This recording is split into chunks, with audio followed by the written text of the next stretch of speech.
The main reason for having too many wheels is to reduce the pressure, the maximum pressure or load on every axle.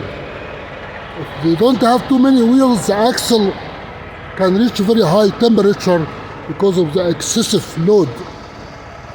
So when you have too many wheels, you split the load on the number of contact with the ground.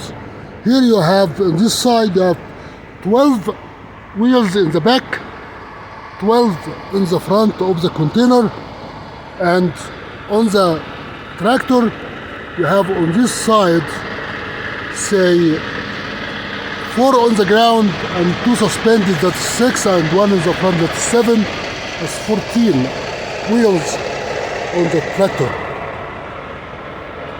The critical idea is not to exceed the temperature at which the metal can break down.